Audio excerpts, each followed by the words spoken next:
Nanti mungkin insya Allah yang lain kan Ya. sambil apa? Sambil jalan masuk. Nggih.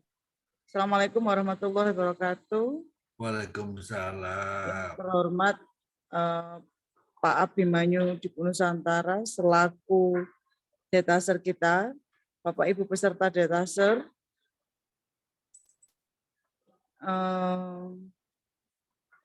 untuk mempersingkat waktu, hari ini coaching artikel pengabdian dari Pak Zamroni. Untuk mempersingkat waktu biar tidak terlalu lama, monggo Pak Zam kalau memang sampun siap.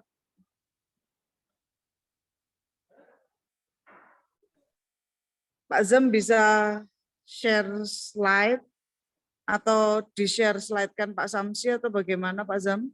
Iya, Pak Samsi mungkin ada ya? Ada insya Allah. Pak Samsi masih kagungan? Belum. Udah kalau gitu saya aja yang share screen. Saya kebetulan sama dikirimkan sama Pak Ibad nih Pak? Iya. Ini kan? Betul ini? Oh iya. Iya. Oh, insya Allah. Pengembangan UMKM. Iya ini ya Pak? Iya, betul. Ya, betul ya? Iya. Oke. Monggo, waktu dan tempat dipersilahkan. Coba Pak Zamroni cerita dulu ya, seperti yang kemarin, seperti Mas Aksan itu yang melatar, ini kan ada transformasi ya dari laporan KKN. Nah, seandainya ini bukan laporan KKN gitu, nah ada problem apa di UMKM ini?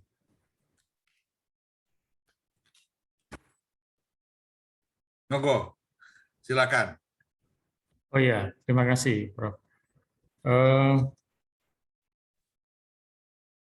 Sebentar saya mau buka scroll-nya dulu, Pak.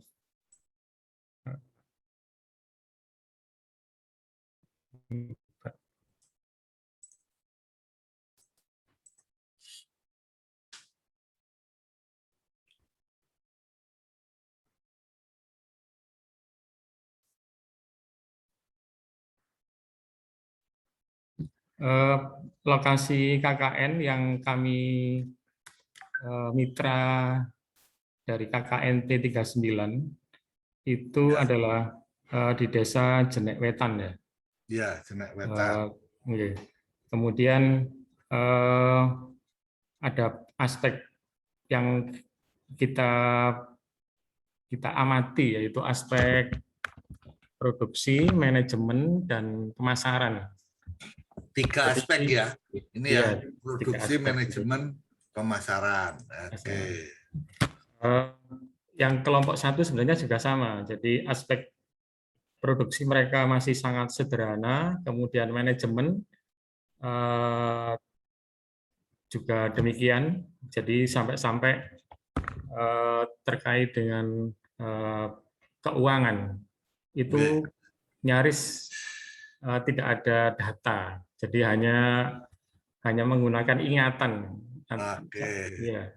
Jadi saya kalau produksi juga demikian. UKM itu seringkali mereka memproduksi barang, kemudian membeli bahan baku, serta mengambil keuntungan. Itu yang mereka pikirkan. Mereka kadang-kadang tidak berpikir bahwa tenaga yang dia keluarkan bersama istri dan anak mungkin yang membantu ya, itu tidak dipikir. Jadi mereka menganggap bahwa mereka sudah untung bisa dipakai makan. Jadi orientasinya mereka adalah bekerja untuk mencari makan, bukan bekerja untuk mencari untung.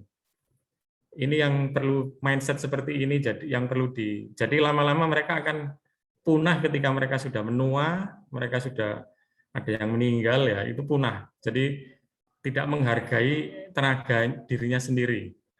Kemudian aspek manajemen juga demikian. Saya selalu mengarahkan kepada para pelaku ini, setidaknya ada laporan keuangan yang sangat sederhana, tidak usah terlalu mulu-mulu pakai neraca, pakai rugi laba, tidak perlu. Yang penting ada buku kas sederhana. Jadi ada keterangan tanggal ya, kemudian ada pengeluaran ya, debit kredit ya, pengeluaran dulu, kemudian pemasukan, saldo. Itu harus ada.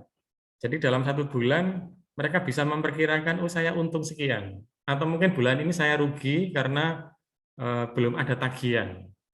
Kemudian dalam setiap bulan, dalam 1 tahun, akhir tahun mereka bisa mengkalkulasi tutup buku, dalam 1 tahun ini kami mendapatkan keuntungan sekian. Nah, itu yang perlu, jadi yang sangat sederhana saja. Dan ketika kami tanya, selama ini pembukuannya apa, Bu? Ya nggak ada, ya cuman kita ingat aja nanti saya beli bahan baku sekian, nanti saya jual sekian. Kalau bahan bakunya dan produksinya habisnya 30.000, saya jual 50.000, berarti saya untung 20.000 gitu aja. Mereka tidak berpikir bahwa ada masa ya, ada masa ketika tidak laku, ada risiko makanan ini menjadi kedaluarsa. Walaupun mereka di rumah kadang-kadang kalau nggak laku dimakan sendiri ya, atau dikasih tetangga, itu bagi mereka bahwa itu bukan merupakan kerugian, toh itu keuntungan dan masuk dalam perut. Ini yang mindset seperti ini yang perlu dirubah. Kemudian yang ketiga terkait dengan pemasaran. Kami sudah memberikan pemahaman bahwa sekarang buyer atau pembeli itu tidak lagi melalui distributor, sudah langsung ke produsen. Ini yang perlu disadari. Banyak pasar itu tutup sekarang ini. Pasar itu tutup. Jadi ketika produsen ini mengirimkan barang ke agen, kemudian para penjual atau para user ya, para pembeli yang kadang-kadang mereka jual lagi di sekolah-sekolah itu sekarang sudah tidak seperti itu lagi. Karena apa? Sudah dengan menggunakan teknologi informasi, pembeli itu bisa langsung ke produsen, dan ini memutus rantai distribusi menjadi lebih pendek dan menjadi kos lebih murah. Ini yang perlu dipahami. Jadi kemudian oleh karena itu kemasan harus selain kemasan harus juga diperbaiki agar bisa terlihat packaging ya. Kemudian dengan kemasan yang baik, kemudian dengan izin ya, NIP, nomor induk, nomor surat izin berusaha itu SIP. Ya, SIP harus disampaikan dalam kemasan agar untuk meyakinkan konsumen. Kemudian pemasaran sudah harus melalui media online lah. Instagram, Facebook, kemudian GoFood itu sangat, karena apa? Saya memberikan pemahaman kepada adik-adik serta KKN serta pelaku usaha ini bahwa terkadang pembeli itu bukan mencari yang murah, tapi yang terdekat.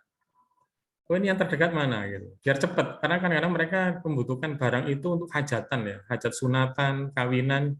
Jadi ketika ada di dalam GoFood itu 0, sekian kilo gitu, oh ini dekat ini. Nah, jadi harga kadang-kadang nomor 2, walaupun ya tetap saja antara harga dan jarak ini, kemudian rasa ya, cuman performa di tampilan itu juga menjadi pertimbangan para pembeli. Itu yang permasalahan yang yang kita angkat. Kemudian hasilnya bahwa mereka bisa mendaftarkan di dalam NIP ya melalui online. Kemudian kegiatan selanjutnya kelompok KKN membuatkan akun sosial. Dan memang sebenarnya kami ingin sekali bahwa penelitian pengawas ini tidak hanya output tapi outcome. Karena waktunya pendek ya, hanya sekian bulan ya. Itu kita tentu saja tidak bisa mengukur indikator bahwa mereka setelah ada manajemen yang meningkat, baik itu produksi yang baik, kemudian pemasaran, manajemen keuangan, laporan keuangan yang baik, pemasaran yang baik, apakah ini ada kenaikan omset. Itu memang kami masih belum memiliki data, Prof. Jadi saya sudah merekomendasikan teman-teman dari KKN ini nanti dilanjutkan di tugas akhir kalian, khususnya biasanya dari Fakultas Ekonomi Bisnis ini yang tertarik untuk melanjutkan penelitian pengapas KKN ini, agar nanti tinggal ngambil indikatornya saja bahwa oh ternyata waktu kita KKN itu ada peningkatan yang luar biasa sekian puluh %. Nah, itu nanti harapan kita. Mungkin itu sementara, Prof. Oke, saya sudah nangkep nih, ya. Cuman sekarang bagaimana mengubah paradigma, ya. Paradigma laporan KKN menjadi jurnal, menjadi sebuah artikel, ya. Ya. Jadi, kalau ini tuh paradigmanya masih laporan ini, hanya morfologinya dibuat kesannya seolah-olah ini artikel jurnal, ya kan? Nah. Oke, sekarang kalau dari abstrak ya dan dari tulisan di bawahnya, sebetulnya apa yang saya kasih kuning-kuning ini adalah 3 hal yang apa jadi benang merahnya ya. Yang pasti itu COVID-19 ya, ini kan. Nah, ya, merupakan COVID-19 merupakan pandemi yang secara global termasuk Indonesia itu suatu hal yang sudah sangat umum ya. Nggak usah ditulis juga orang sudah paham ya. Nah oleh karena itu kita lebih baik langsung aja menukik ke sasaran kita ya.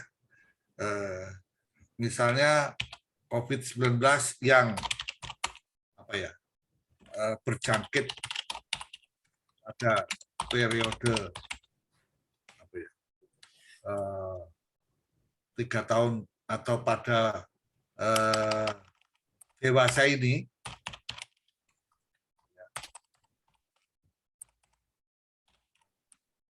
telah berdampak negatif pada perekonomian rakyat kecil. Kan gitu ya, UMKM kan tergolong rakyat kecil nih, ya. Termasuk diantaranya, nah ini UMKM kerupuk bawang yang berlokasi di ini titik, ya, gitu kan?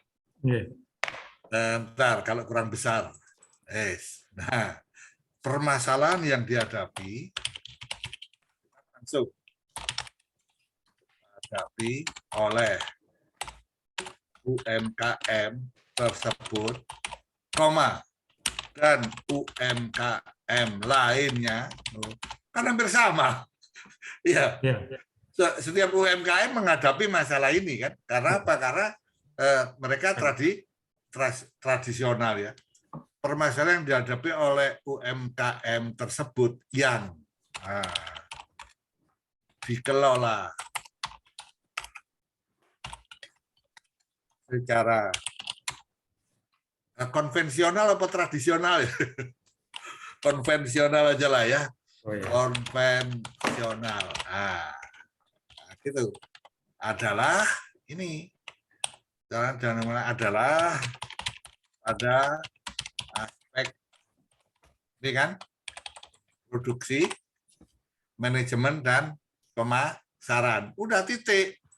Yang ini nggak usah mendapatkan solusi. Ya, gitu ya. Ya jelas dong, tugasnya KKN yang boleh solusi, Thomas. Nggak usah diomongkan, dia harus bisa mencari solusi. Nah, metode pelaksanaan kegiatannya kayak apa? Ya, adalah itu tadi ya, diskusi, pendampingan, ceramah, loh. Ini apa? Kalau tadi kan dibilang tuh bikinkan medsos, bikinkan itu ada di mana itu? Ada di bagian ceramah, ada diskusi, atau ada presentasi? Ada di pendampingan mungkin, Bro. Nah, sebelum pendampingan kan mesti dikasih materi dulu dong. Oh iya. Iya kan, dikasih penjelasan dulu ya. Ceramah dulu ya. Mungkin ya ini diskusi, ceramah, dan pendampingan ya. Oh iya. Terakhirnya kan bukan ceramah, ya kan? pada saat diskusi dan ceramah disampaikan apa namanya istilahnya penyempurnaan aspek produksi, manajemen, dan ya kan? Lalu aspek pemasaran difokuskan pada upaya pemasaran daring, nah, gitu ya, daring online.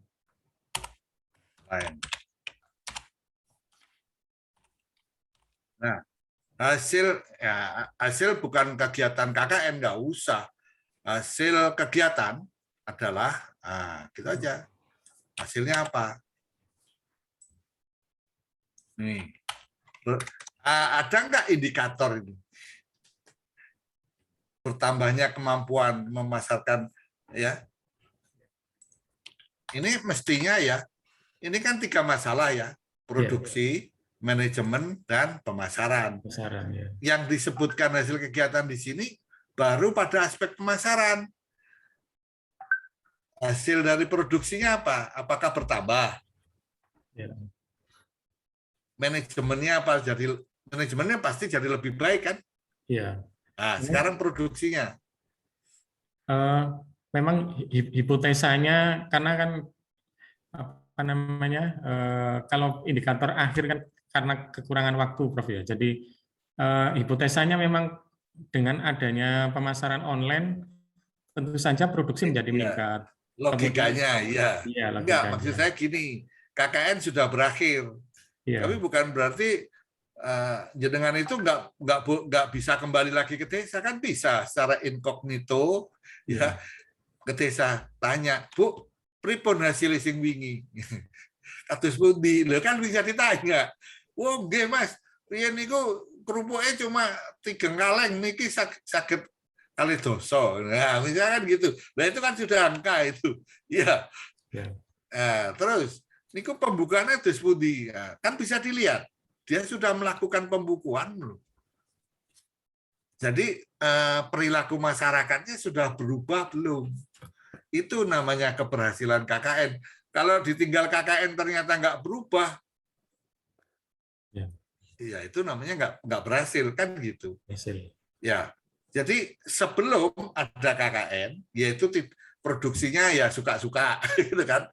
Tadi yang disampaikan Mas Sarau tadi tidak menghitung dirinya dan keluarganya dalam perhitungan produksi, gitu kan?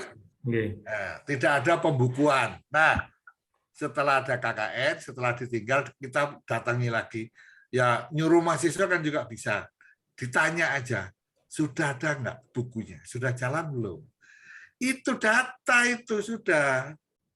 Nanti terjadi ketika disampaikan hasil kegiatan adalah bertambahnya kemampuan memproduksi.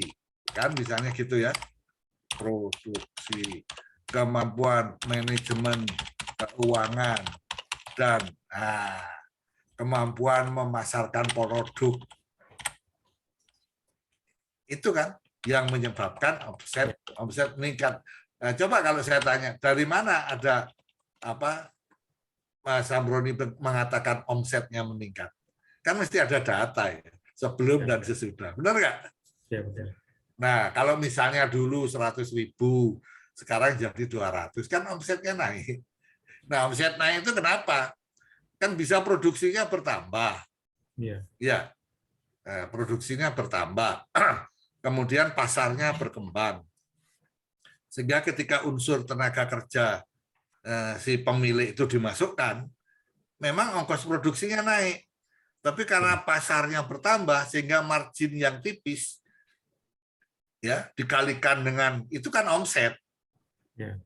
Nah, seperti itu. Nah, masih lagi ada tambahan, memiliki nomor induk berusaha.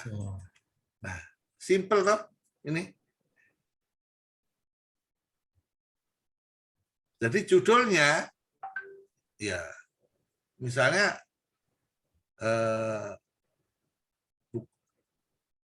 perubahan paradigma UMKM, nah, misalnya gitu ya, pasca kegiatan KKN, ya, tematik pada masa pandemi COVID-19. Jadi yang diharapkan itu paradigmanya yang berubah, ya, bukan pengembangan mitra. Kalau pengembangan mitra itu kesannya mitranya tadinya 1 jadi 2, jadi 3, jadi 4, ya. Tapi ini kan UMKM itu paradigmanya yang berubah, yang tadinya dalam produksi itu ya suka-suka, ya, manajemennya juga nggak tercatat, sehingga nggak tahu untung ruginya itu berapa, ya. Terus pasarnya terbatas,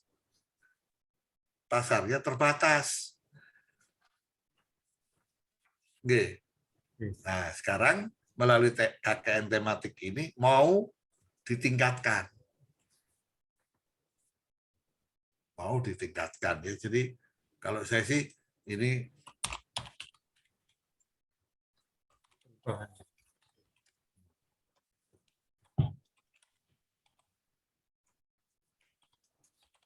lalu ya, perubahan bentar. Akibat.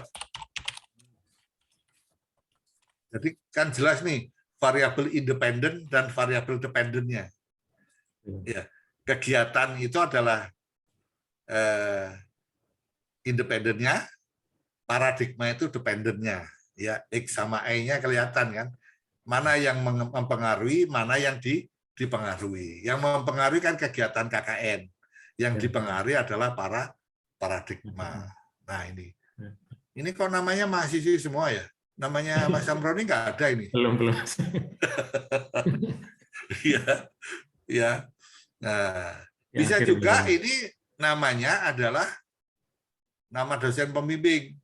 Ini kan dari laporan sekian anak nih, dijadikan satu, ya. Nah, bisa saja namanya ini adalah nama pembimbing, tapi nanti di ucapan terima kasih nama ini harus disebut. Terima kasih kepada mahasiswa ini yang telah melaksanakan KKN dan mengumpulkan data. Boleh juga. Kalau laporannya miliknya mereka satu-satu kan. Ya. Nah, tapi artikelnya ini adalah miliknya pembimbing karena dia kan menggabungkan beberapa laporan itu dijadikan satu kan gitu. Ya, kalimatnya kan beda.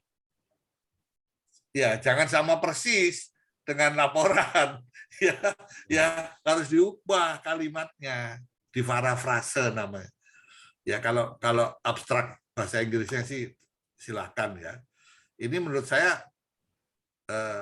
ya boleh juga ya, paradigma barangkali.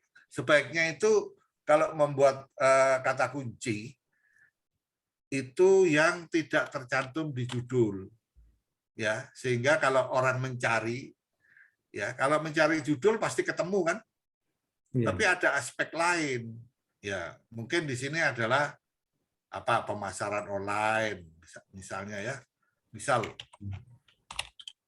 pemasaran online itu kan nggak ada di judul.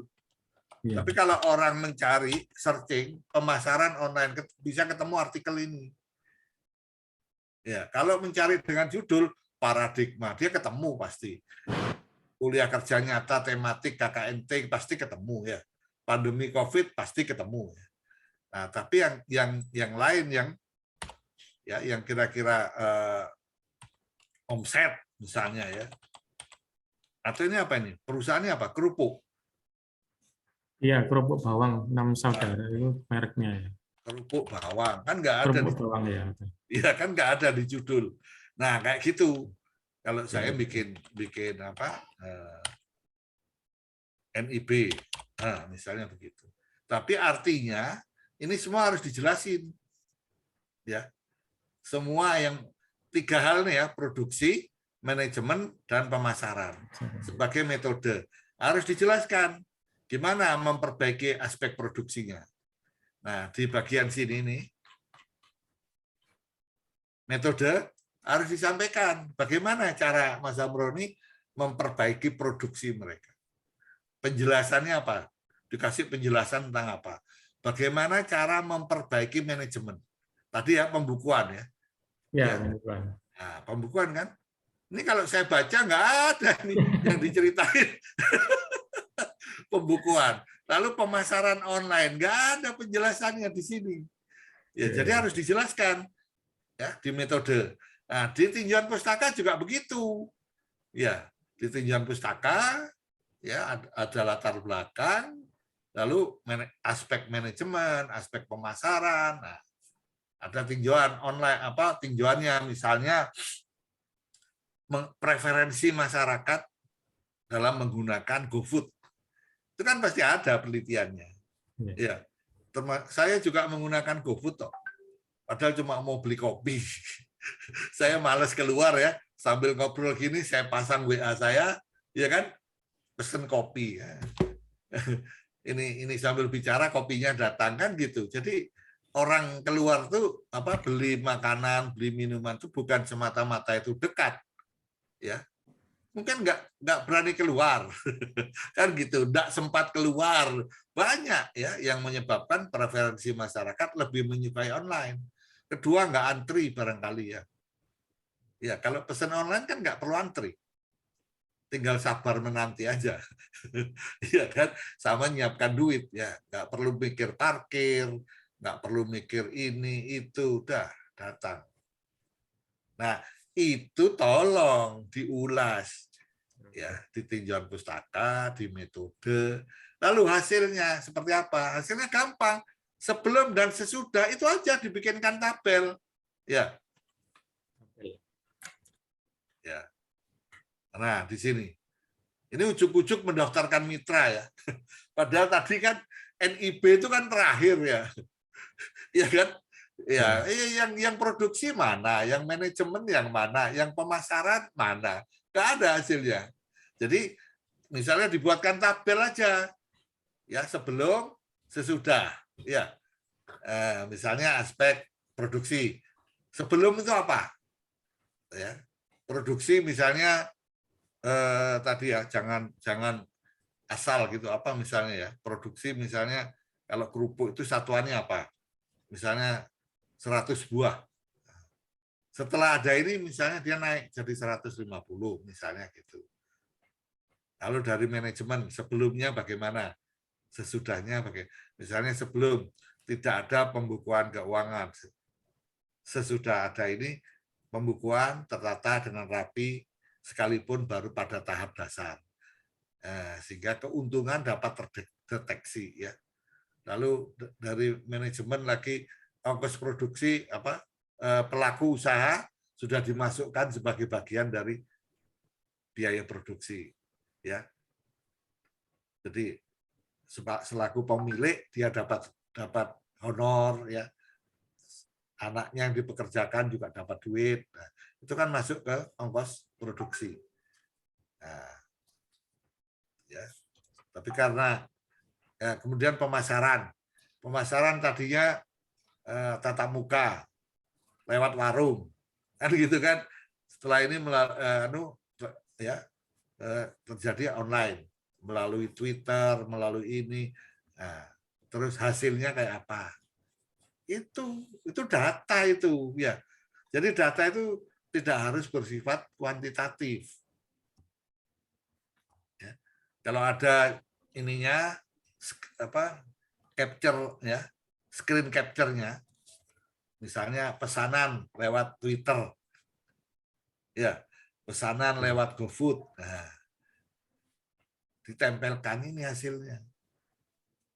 Jadi jangan berpikiran hasil itu selalu kuantitatif. Ya, yang tadinya belum memiliki akun sosial sekarang punya. Akunnya adalah apa misalnya? Kerupuk bawang Twitter. Nah, gitu ya. Kerupuk bawang di WA, ya, screenshot-nya ditempel ini buktinya. Ya. Itu sudah merupakan hasil.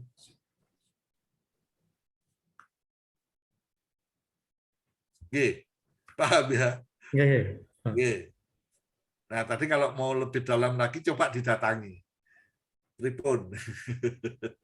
Ya, hasilnya pripun. Setelah ada KKN, lari-lari pun ini, atus pundi, melampah boten, nah kan bisa ditanya sambil mertamu gitu, ya, bawa apa, contoh kerupuk atau apa. Niki lho, enten kerupuk sing anu asik niki, kerupuk rasa duren, no, kan gitu ya. Ya, jadi dimotivasi untuk memperbaiki produknya. Mungkin kerupuknya dulu itu segi 4 datar gitu ya, dan kelihatan letak gitu ya, kan nggak menarik minat konsumen ya. Nah, diajari supaya kerupuknya kelihatan lebih bersih gitu. Kan macam-macam kan kerupuk itu kalau dijejerin, ya warnanya ada yang letak, ada yang putih, ada yang ya, ada yang berminyak, ada yang tidak. Udah nanti. Kalau tidak, ya minta ke ketua LPPM supaya desa itu dibina terus-menerus selama 5 tahun misalnya.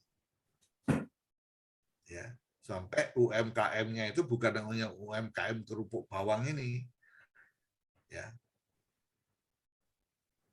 Coba kalau Mas Hamroni membuka situs Tokopedia. Ya. Mau cari keripik tempe ada kan sekarang. Ya, yang memproduksi ya dari Sidoarjo ada, Surabaya ada. Tinggal pilih toh. Coba bayangkan di Tokopedia itu. Makanan tuh banyak sekali. Ya. Saya kalau kepepet pengen makan keripik tempe Malang, ya, saya belinya lewat Tokopedia. Bayangin, ya. Dari Bengkulu ya. Nah, seperti itu. Makan gudeg ya. Kalau makan gudeg rutin saya beli selalu lewat Tokopedia. Iya, ya, sayang aja soto itu nggak bisa di freeze dry ya. Jadi kalau bisa di freeze dry, kering beku, ya di Bengkulu tinggal saya kasih air panas.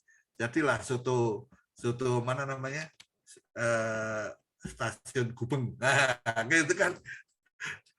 Nah, jadi tolong ini dibuat ya. Jadi dari laporan KKN menjadi artikel yang menarik sehingga orang lain mungkin bisa, oh ya ini bagus nih, bisa dijadikan contoh, hasilnya positif. Ya memang nggak usah terlalu dalam ya, seperti artikel ilmiah penelitian, ya, semi lah, minimal sebelum dan sesudah itu ada bedanya. Ya, oke. Nah sehingga juga, nah ya foto-foto ini kan, nah ini loh tadi ya, nih gambar 2 akun media sosial Instagram, jangan kecil-kecil gini kan nggak kebaca ini ya. Ya, ya. Nah, ini agak digedein misalnya. Nah, ini kan sudah ada ini. Ya, daripada menampilkan gambar proses penjemuran, ya, proses-proses. Oh, ini mungkin untuk produksi ya.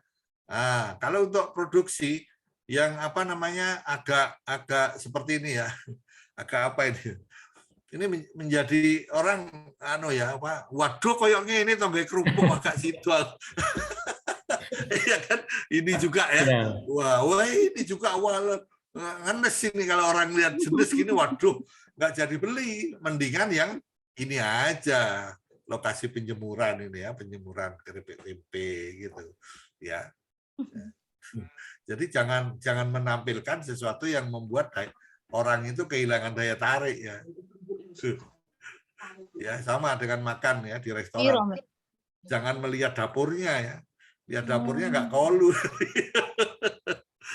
Ya, nah seperti itu. Jadi yang menarik yang bisa. Tadi jadi kan ada ini pemasaran online. Kemudian tadi izin ya. Izin tadi kalau nggak salah. Nah ini ya. Nah ini di hasil ini izin. Tapi ini yang belakangan. Wong ini tadi laporannya belakangan ya. Jangan di depan. Ya, proses yang dulu, produksi dulu. Kemudian manajemen contoh bukunya kayak apa? Nggak ada di sini. Oke ya. Simpulannya, pokoknya telah membantu Yake. Nggak usah lah istilah kelompok 35 gitu-gitu itu ya. Ya, ini kan laporan, bukan laporan KKN-nya ya. Ya, kegiatannya aja. Kegiatan telah berhasil. Nah, gitu ya. Jadi jangan pakai akan. Ya. Berhasil meningkatkan. Nah, gitu. Ya, itu positif.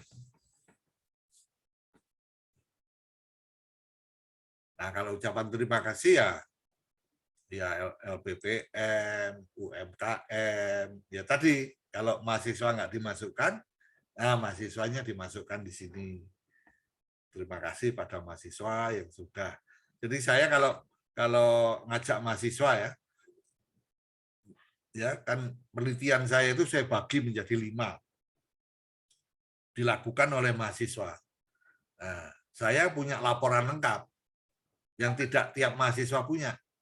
Ya, makanya mahasiswa tidak saya masukkan dalam nama penulis, tapi saya masukkan di ucapan terima kasih karena mereka part of ya, hanya 1/5, 1/5, 1/5, 1/5. Nah, gitu.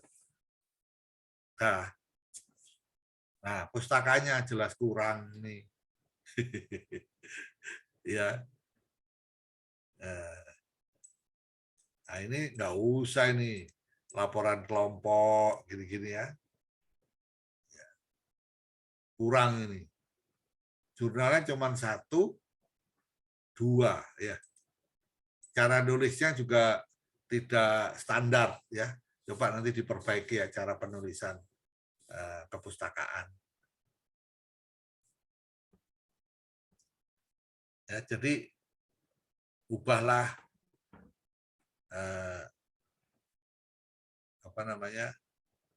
pisang goreng ya. Pisang goreng wujudnya namanya pisang goreng. Tapi ketika disajikannya di hotel berbintang 5, harganya naik berapa kali lipat. Ya, pisang goreng itu paling mahal 1.000 ya. Tapi kalau di hotel berbintang harganya jadi 10.000. Tapi penyajiannya beda. Ya, penyajiannya beda. Ya, kalau biasanya digoreng dengan tepung beras sehingga ketika dingin itu keras. Nah, di hotel itu digorengnya dengan tepung terigu, terus dikasih telur, sehingga ketika kering, ketika dingin, dia tidak mengeras, tetap lemas, kan gitu ya. Lalu dikasih serbuk gula, ya, bukan gula pasir, gula yang halus, ya. Nah, lalu tidak satu ini dibelah 2 terus disajikan, tidak dipotong kecil-kecil ya, sehingga kesannya itu ya kalau di hotel itu kan orang-orang itu nggak ingin terkesan gembul ya, makannya sedikit-sedikit. Nah, gitu. Ya.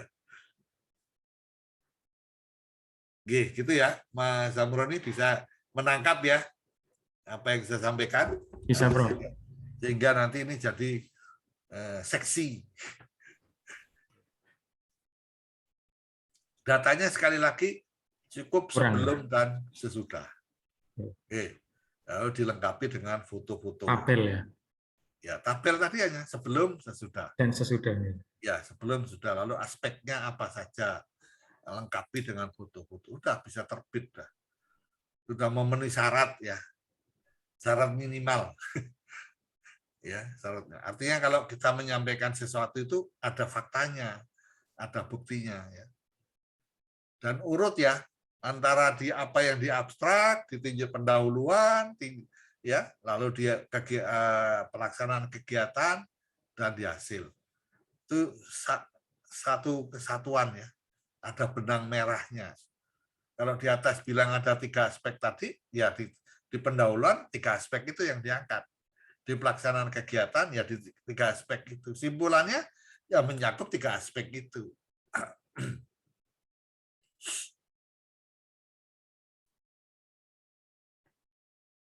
Oke.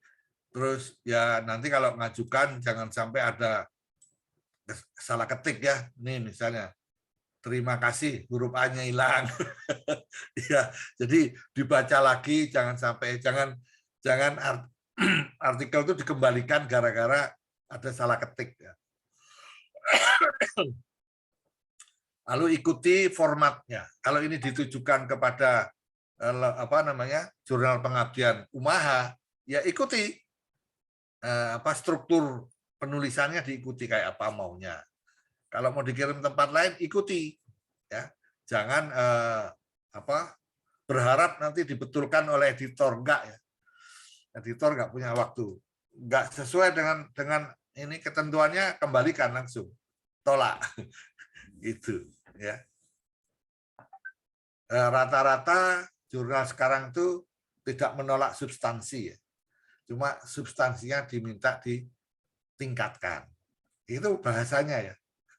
Bahasanya tidak terus ditolak gitu. Kalau ada itu jurnal yang kebangetan itu. Ya. Nolak itu umumnya pada tahap awal ketika struktur kita tidak sesuai. Nah, diminta diperbaiki, ajukan lagi, terus sampai diterima. Baik, ada pertanyaan? Mas Zamroni? Pada prinsipnya metodologi penulisan itu kan memang ada khas antara penelitian dengan pengemas, Prof. Oh itu iya. Saya ingin pointer mengapa harus berbeda itu antara metode penelitian dengan metode pengemas itu, mengapa harus, padahal kan sama-sama ditulis itu secara ilmiah. Sebetulnya tidak berbeda ya. Sebetulnya tidak berbeda, hanya point of view-nya yang beda ya. Kalau riset itu kan ya melibatkan tindakan-tindakan yang terukur, yang serba statistik, serba analisis ya.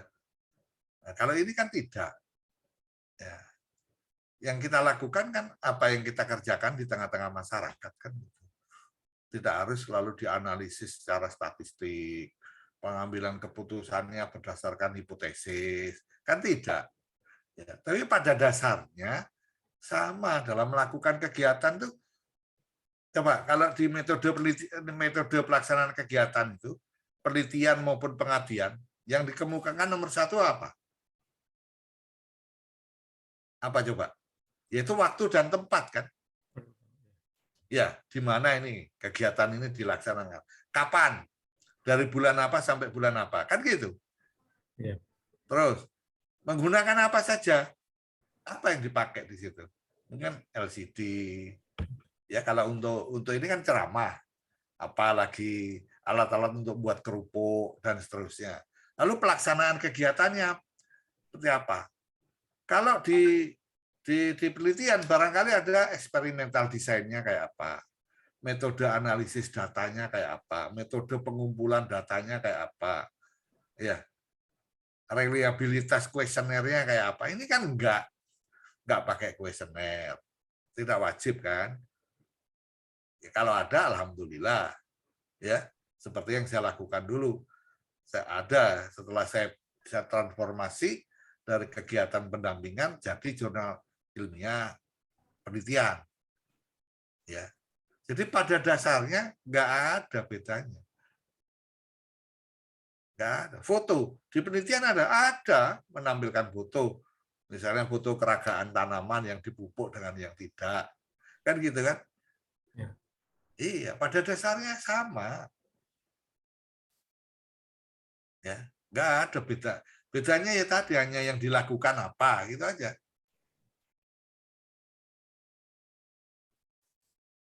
Terus tadi ya, yang saya bilang ada data. Data itu sekali lagi tidak harus berwujud angka ya. Data itu ya foto itu data. Ya, tabel yang berisi kegiatan sebelum dan atau persepsi ya, sebelum dan sesudah itu juga data. Hanya cara memperolehnya. Mungkin data itu kalau besok ya, kalau KKN lagi ya, sudah tahu mau merancang kegiatan, nyebarin kuesioner dulu. Ya, sehingga ada yang namanya pretest. Ya.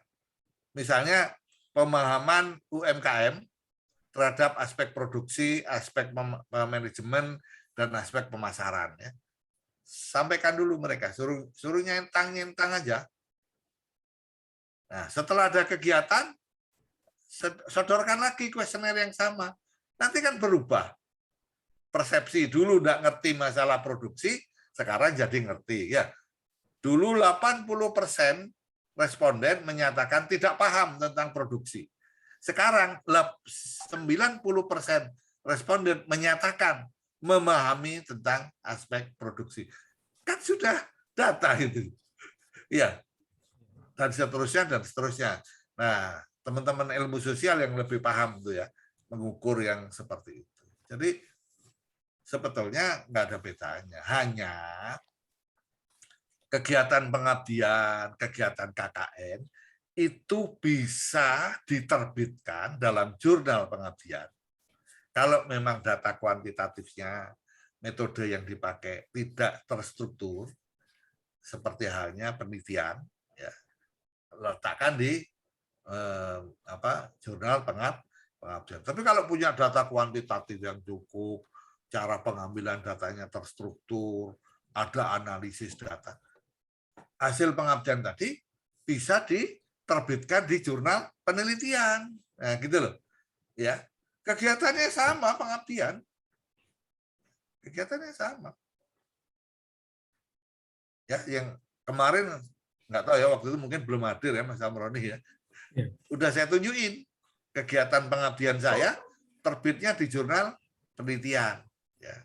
Ada lagi itu punya ibu siapa yang dari Brawijaya, jurnal pengabdian terbitnya di kegiatan pengabdian pengembangan ekspor terbitnya di jurnal penelitian. Ya, tergantung data yang kita punya, tergantung bagaimana kita menganalisisnya, datanya, kemudian mengambil simpulannya seperti apa. Itu aja kok. Ya. Itu aja. Kalau ini KKN-nya tematik ini terus-menerus, kita bisa mengukur ya persepsi masyarakat itu dari banyak aspek, bisa dianalisis dengan KI kuadrat misalnya. Mas Zambroni ini bidang ilmunya apa? Hukum, Prof. Kalau hukum kan nggak, mohon maaf saya nggak tahu ya sekarang apa sudah diajarkan statistik. Oh, enggak kan? Nah, tapi membuat telaah kan pinter teman-teman hukum. Nah, iya, satu aspek itu ditelaah secara mendalam kan, seperti menelaah peraturan, undang-undang kan gitu. Itu kan kerjaan teman-teman hukum ya. Jadi tapi juga bukan berarti teman-teman dari Fakultas Hukum itu tidak bisa bekerja sama, kan bisa kerja sama dengan teman-teman dari Fakultas Kesehatan yang mengenal statistik. Kan bisa aja. Dalam Fakultas Hukum penelitiannya kan sekarang terpisah dengan social science, Prof. Jadi tidak pakai data. Jadi deduktif melalui teori atau peraturan perundang-undangan, permasalahan, kemudian konklusi gitu aja. Jadi tidak perlu data. Memang ya, tapi nanti ya suatu ketika ya teman-teman hukum itu pasti perlu data. Belum aja sekarang ya, belum ya, perlu analisis data. Coba saya mau nanya nih, dalam aspek penegakan hukum, ya, data kriminalitas itu penting nggak untuk diulas oleh teman-teman dari bidang hukum? Coba kecenderungannya kayak apa, sehingga ketika menelaah sebuah peraturan kita berbasis, mestinya loh ya, berbasis pada fakta atau data yang ada di masyarakat kan gitu. Iya, kalau soal penelitian yang nggak pakai, memang ya dari dulu ya. Makanya dalam nomenklatur hukum itu tidak disebut ilmu hukum ya. Nomenklatur studinya hukum. Iya, nggak ada ilmunya ya. Ya, kalau dulu kan ilmu hukum ya, sekarang nggak, dalam nomenklatur itu adalah hukum. Masuk applied science. Iya.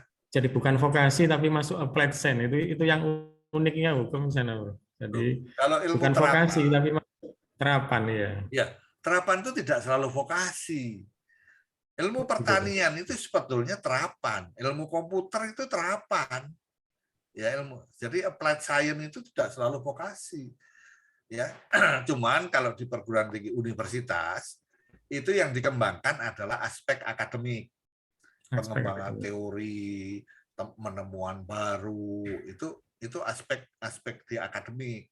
Kalau di vokasi, aspeknya itu keahlian, keterampilan, ya, keterampilan mengolah sampah, ya, keahlian buat mesin, ya. Bukan teori pengolahan sampah, ya, gitu loh, ya. Metode penelitiannya sama, aspek yang diukur sama, yang beda apa? Outputnya, ya, outputnya yang beda, outcome-nya yang beda. Makanya sekarang itu kan setelah diploma 3 ada sarjana terapan, ya, yang dulu disebut di 4. Enggak, sekarang sama dia, sarjana sampai ke doktor terapan. Jadi politeknik itu boleh membuka program doktor, ya, buka program doktor. Bedanya apa dengan program akademik? Sama, jadi dokter terapan sama dokter sains sama aja, ya, metodologinya sama. Hanya tadi, ya, kalau dokter terapan fokus memecahkan suatu masalah, ya, yang ada di real di masyarakat. Oke, gitu ya. Tapi bukan berarti teman-teman hukum nggak perlu belajar statistik, ya. Nggak ada salahnya kalau dipelajari. Sehingga ketika mengulas, ya, sebuah aspek peraturan, ada dasar analisis datanya itu ada juga. Ya, tapi karena nggak ada gitu, dalam menelaah kan juga terlalu pinter, ya. Harus banyak membaca jurisprudensi, kan gitu kan. Oh, keputusan sana begini, keputusan sana, mau menimbang sana, menimbang sini, ya akhirnya memilih, kan gitu. Yang terbaik yang mana. Sebetulnya itu data, itu jurisprudensi itu. Iya kan? Dari 1000 jurisprudensi, 700 menyatakan itu bersalah. Itu kan data. 300 menyatakan tidak bersalah. Nah, pihak mana kita, yang 700 atau 300? Tergantung telaah kita, kan. Nah, seperti itu. Itu sebetulnya data. Hanya orang itu selalu kalau data itu angka, ya. Salah, ya. Nggak betul itu. Tidak selalu, ya. Oke, tolong nanti dirapikan lagi, ya. Oke, siap. Ikuti aja, mau diterbitkan di mana, ikuti gaya penulisannya di situ. Oke. Ya. Siap, Prof. Ini Bu Ratna, kayaknya Bu Ratna tadi nyambi, ya.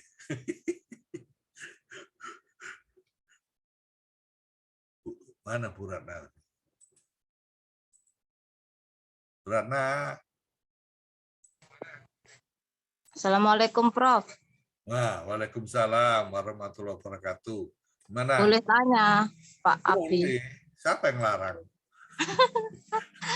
Maaf, saya yang Abi. larang orang bertanya. Astagfirullahaladzim. Mungkin, Pak. Gimana? Ya, terkait dengan metode pengumpulan data tadi. Saya tertarik dengan apa yang barusan Bapak sampaikan terkait metode penelitian untuk metode pengumpulan data untuk penelitian atau pengabdian. Nah, semisal saya kemarin sudah meminta mahasiswa, ya salah satunya produk gitu ya. Nah, itu saya suruh menyiapkan karena kemarin ada demo produk pembuatan susu kurma gitu. Nah, saya memang memberikan ke mahasiswa itu terkait dengan ini kamu harus menyiapkan kuesionernya. Kebetulan kan ada demo produk gitu. Nah, ternyata mahasiswa juga belum terbiasa. Jadi pertama yang ini saya cerita dulu, kendalanya mahasiswa itu belum terbiasa yang selama ini untuk katakanlah itu demo produk atau hal-hal yang lainnya itu belum terbiasa membuat kuesioner. Jadi ya mohon maaf, kami akhirnya membantu sampai membuatkan soal-soal yang terkait dengan produk itu, misalnya dari pembuatan, kemudian dari tampilan rasanya seperti apa, kemasannya bagaimana, pelabelannya bagaimana. Nah, kemudian alhamdulillah, nah sekarang yang jadi pertanyaan, adakah kriteria untuk pembuatan soalnya? Karena kemarin mahasiswa itu gini, Bu, soalnya nggak 5 saja, Bu, kebanyakan. Tawar.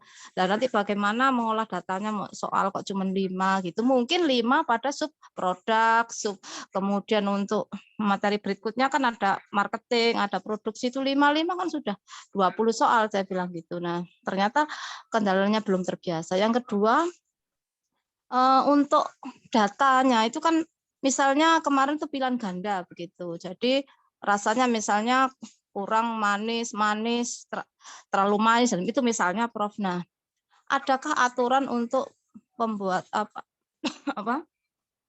untuk pembuatan kuesioner itu? Kemudian mengolah datanya, kalau misalnya soal itu katakanlah 10 begitu, Prof. Nah, kemudian untuk mengolah datanya dari jawaban yang benar, kita buat prosentase, kemudian berapa jumlah sasaran, ataukah garis besar saja yang nilainya terbaik gitu. Jadi ini rasanya Prof, itu harus mempelajari statistik yang mana, karena soalnya kan hanya jawaban A, B, C, D, dipilih jawaban yang benar. Apakah satu soal itu misalnya si A jawab benar, si B salah, ataukah secara keseluruhan total dari 10 itu berapa benarnya, yaitu yang dibuat persentase. Mungkin itu keterbatasan kami menjelaskan kepada mahasiswa. Mungkin kalau kami ngerti ya, cuman kalau menyampaikan kepada mahasiswa itu kan kadang memang harus butuh ini bahasa khusus gitu. Kalau menurut saya, karena ternyata mahasiswa juga susah untuk membuat soalnya saja susah, apalagi membuat ininya sistematika untuk hasil daripada pretest itu seperti pretest dan posttestnya tentunya. Itu aja, matur nuwun Prof, karena sudah kami coba kendalanya seperti itu, tapi mahasiswa akhirnya paham gitu loh.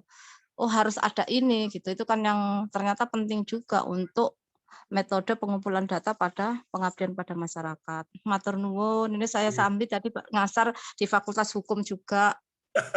Matur nuwun. Assalamualaikum. Iya, jelas kalau mahasiswa belum tahu. Jangankan mahasiswa, dosen aja juga belum tentu paham bikin kuesioner ya, kecuali bidang. Kalau teman-teman dari ilmu sosial, ya sosial ekonomi pertanian, fisipol, mungkin ekonomi, itu biasa membuat kuesioner, ada ilmunya, ya Bu Lila ya. Jadi saya aja, saya jujur aja, saya bukan bidang sosial, saya nggak paham tentang bagaimana menyusun kuesioner yang baik. Oleh karena itu dalam penelitian itu saya mengajak salah satu teman dari prodi agribisnis. Nah, dia yang ngurusi segala sesuatu tentang kuesioner. Nah, kalau Bu Lila misalnya, di umaha sopo yo. Kalau sulit, ya kita nanya ke yang paling pinter di dunia ini. Siapa? Yang Mbak Google. Iya kan? Nih, saya tunjukin ya.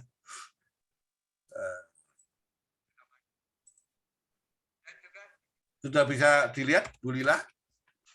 Sampun, Prof. Rehat, sampun. Yaitu apa yang disebut dengan uji reliabilitas kuesioner. Jadi kuesioner itu harus diuji dulu sebelum dipakai, ya. Tapi Pak lah kemarin nggak apa-apa. Yang penting mulailah dulu ya dengan kuesioner. Tahun ini ya seadanya. Cuman 5, nggak apa-apa, mulai dulu. Nanti diperbaiki sambil jalan ya, sehingga X tahun kemudian menjadi lebih bagus ya. Segala sesuatu kan harus diawali dengan tidak tahu. Ya, bayi lahir tuh kan nggak langsung jadi Superman, bisa ngangkat truk. Ya, itu kan bayinya Superman ya.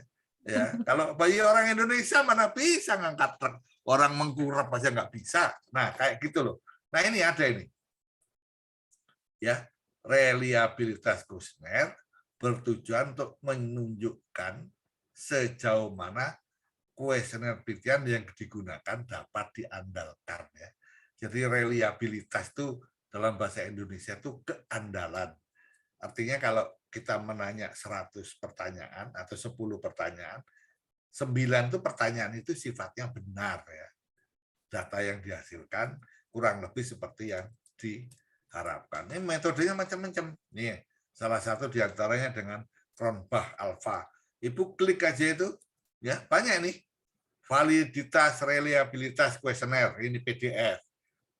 Sedot aja langsung. Cara uji reliabilitas SPSS Alpha Cronbach. Ada ini, banyak ini. Nggak usah khawatir ya. Ada banyak contohnya. Kalau repot lagi, ya oke, udah tahu ya, misalnya itu. Nanti barangkali Ibu ingin tahu bagaimana cara membuat kuesioner yang baik. Oh, kok ya? Maaf. Ya. Bagaimana cara membuat kuesioner yang baik? Ada. Ya, kalau kita cari cara membuat kuesioner. Itu kuesioner di Google Form, kuesioner penelitian, kuesioner online, macam-macam ya. Penelitian kuantitatif, kan? Nah, tinggal pilih kan. Buat kuesioner yang baik, barangkali gitu ya. Nah, ini. Ada banyak. Cara pembuatan kuesioner untuk skripsi yang baik. Ya, merancang kuesioner yang baik loh kan. Langkah-langkah menyusun kuesioner. Nah, sekali lagi seperti saya katakan kemarin, kita itu tidak sendirian ya. Asal tahu sumbernya ya, lalu kita bisa memilih mana yang benar-benar baik dan mana yang tidak. Udah ada contohnya banyak. Bu Lila, nggak usah khawatir. Ya. Gimana? Bu Lila? Alhamdulillah sudah terbuka, Prof. Ya. Nanti Tapi bisa kalau saya ya, nanti bisa saya sampaikan ke mahasiswa. Artinya kita belajar sama-sama cara menyusun proposal yang baik. Ini memang mau kami kumpulkan, Pak Abi, mau kumpulkan, saya ada sesi khusus untuk mahasiswa yang semester 1 terkait bagaimana membuat kuesioner, kemudian itu mencari jurnal-jurnal gitu. Jadi ilmunya Pak Abi juga bisa bermanfaat untuk alhamdulillah. begitu. Karena kami sudah membiasakan presentasi itu sebagai bentuk komunikasi skill. Hari ini tadi saya sudah coba, sudah alhamdulillah, maksudnya dari sisi konten ya lumayan, tinggal pengembangan cara membuat PPT-nya, kontennya gitu. Nah, kemudian yang masih ada kendala ya terkait dengan referensi gitu. Nah, maka dari itu mau saya kumpulkan untuk bagaimana cara mencari referensi melalui Google Scholar, atau kan baru menurut si mahasiswa ini karena mahasiswa semester 1. Ya. Gitu, Bagus tuh kalau semenjak termasuk awal. salah satu ini, sudah saya coba lewat ini. Jadi saya yang ngomong dengan Zoom begini atau Meet gitu, terus dipraktekkan oleh mahasiswanya. Betul. Kemarin itu peranan kimia dalam ilmu pertanian yang dibahas semua terkait dengan pupuk anorganik, urea, nggak membahas masalah organik gitu. Nah, akhirnya saya masuk, saya suruh mencari perbandingan perbedaan melalui referensi yang berbeda-beda. Nah, akhirnya merasa oh iya ya, ada banyak ya. Gitu. Iya. Terima kasih Pak Abi. Itu baru YouTube, baru Google lah ya, belum YouTube. Ya, ya saya kalau mengajar gitu ya, sesekali saya kasih linknya YouTube. Kalian harap menonton YouTube di link ini 1, 2, 3, 4, 5. Setelah itu buatlah ringkasan kesimpulan atau apa yang telah kalian tonton. Itu buat tulisan minimal 10 halaman 1,5 spasi. Banyak itu sudah dari nonton ya. Sehingga kan mereka tidak hanya sekedar melihat dan mendengarkan ya. Kan bisa mensarikan apa yang masuk di otak disalurkan dalam bentuk bahasa tulis. Ya, alhamdulillah itu kemarin saya ngajar metodologi penelitian, ada begitu, ada yang merespon, setelah menonton ini saya tertarik ya. Tiba-tiba saya tertarik mau meneliti masalah kualitas air di sekitar kos-kosan mahasiswa. Dapat ide gimana kalau untuk skripsi. Bagus tuh. Ya, belum pernah ada prodi kita yang meneliti masalah itu. Ya, kita biasanya aspek tanah. Nah, air itu adalah bagian dari tanah, saya bilang. Ya, lakukan. Belum pernah ada itu di Bengkulu. Ya. Barangkali di Sidoarjo juga bisa dilakukan tuh analisis kualitas air sumur ya, di kawasan padat penduduk. Coba Bu Lila sebagai dosen kesehatan ya melakukan kajian. Pakai itu. Kemarin sudah dicoba pakai itu, Prof. Limbah kulit kopi sebagai absorben. Oh iya, Air ini air sungai yang tercemar limbah tahu. Nah, bukan, jangan sungai. Kalau sungai itu jelas sudah ya. Sumur. Oh, sumur. Oh, pernah, Masya Allah, nggih, pernah. Sumur itu yang berdekatan dengan rumah sakit, Prof. Padat penduduk yang dekat rumah sakit. Di sekitar rumah kan ada rumah sakit Siti Khotijah, depannya ada lagi Kirana, ada Surya, itu berdekatan dengan penduduk gitu. Cuman memang karena kami ini skala D3, Prof. Fakultas Ilmu Kesehatan. Apa-apa. Justru D3 jadi tidak terlalu tajam untuk apa menelitinya. Nah, gini, kalau D3 kolaborasi dengan kimia ini. Jadi mencari satu senyawa yang mudah, murah. Kalau itu diteteskan ke air, airnya itu terkontaminasi apa gitu ya, logam berat X gitu. Kocok warnanya hijau. Itu masih D3. Jadi dia dikasih itu. Wah, kalau ini logam berat ini apa bukti ini warnanya hijau. Kalau dikocok warnanya putih pakai PB. Nah, iya, misalnya mengendap, wah itu PP kan gitu. Itu anak D3. Tuh ya. Jadi Masya Allah, luar kalau biasa. sumur, Bu Lila, sumur itu kan berkaitan dengan WC ya. Kalau rumah itu padat, tempat pembuangan WC-nya itu kan bisa air rembesannya sampai ke sumur. Ya, jadi kalau dilihat Escherichia coli-nya tinggi, itu kan berarti nggak layak untuk diminum. Iya. Belum lagi timbal PB yang dari makanan kaleng, dari macam-macam. Ya. Tapi hati-hati loh ya. Nanti ada yang marah loh. Pemdanya marah nanti, tersinggung dia. Hati-hati kalau yang karena kami pernah di unitnya menganalisis kesumpekan namanya. Satu kawasan betul sumpek memang, Pemdanya marah, membuka aib katanya. Ya terserah lah, itu hasil penelitian yang penting.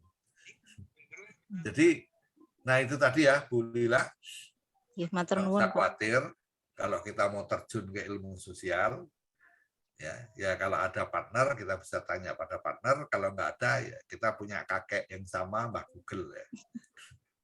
Ya, kalau mau lebih ini lagi lewat kemarin ya DOAJ, masuk ke situs-situs penerbit, kita baca abstraknya dulu, masuk ke Library Genesis, cari e-book yang baru ya. Kalau kesehatan banyak Bu bukunya baru-baru, terbitan 2022 sudah ada. Ya, sudah ada, jangan khawatir. Kimia, banyak, apalagi ilmu komputer, Pak Agung tuh, PKV, waduh, tumpah ruah ya. Di Sains Direct ya, Prof? Kenapa? Di Sains Direct, bukunya, e-booknya lewat. Library Genesis. Oh. Library Genesis. Library Genesis. Library Genesis.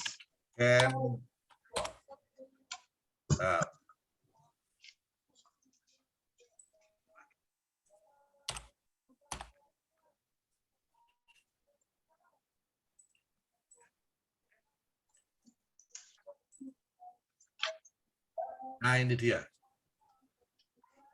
Libgen.rs gitu ya. Libgen.rs. Nah, di atas. Ini kalau mau cari e-book ya. Apa ya misalnya ya kalau anunya Bu Lila itu yang khusus atau temanya, Prof? Tema khusus atau global? Apa aja deh, coba.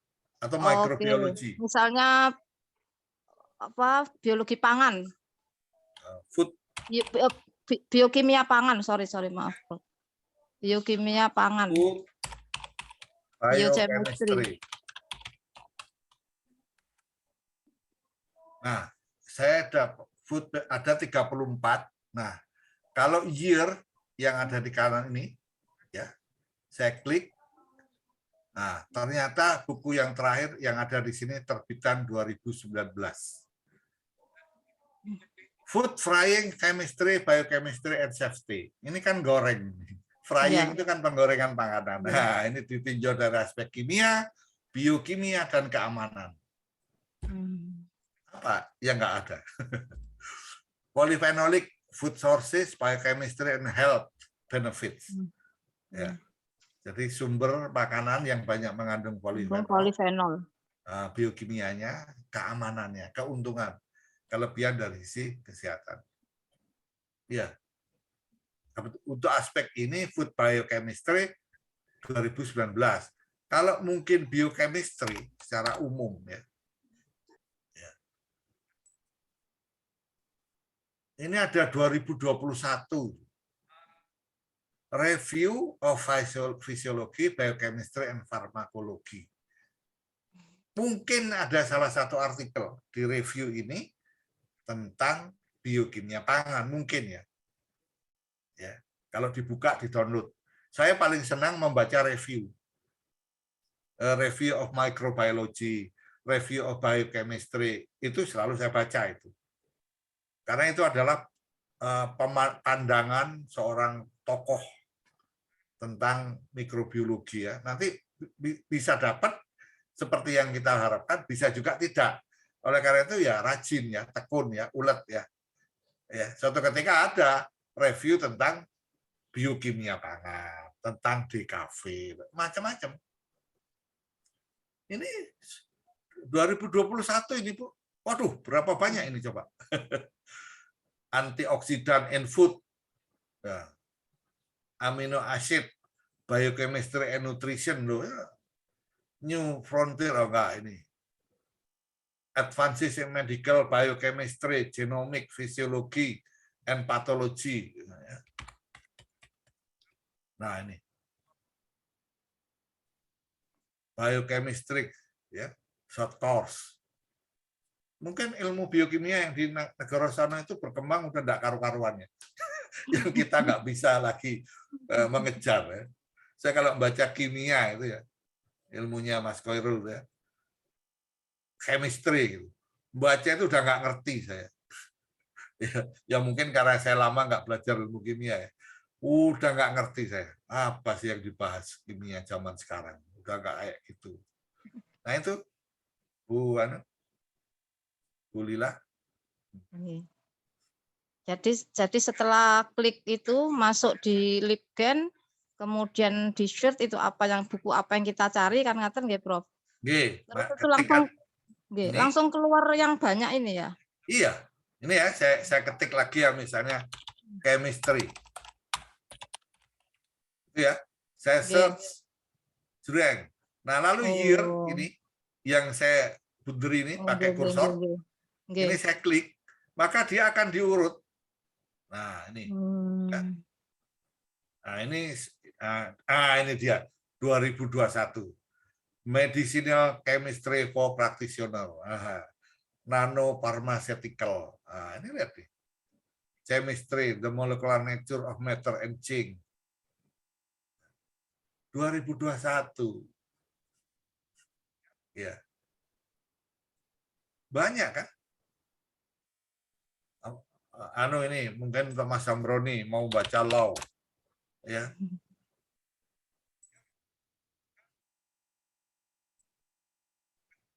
Nih 2022 pensiun, law, policy and practice.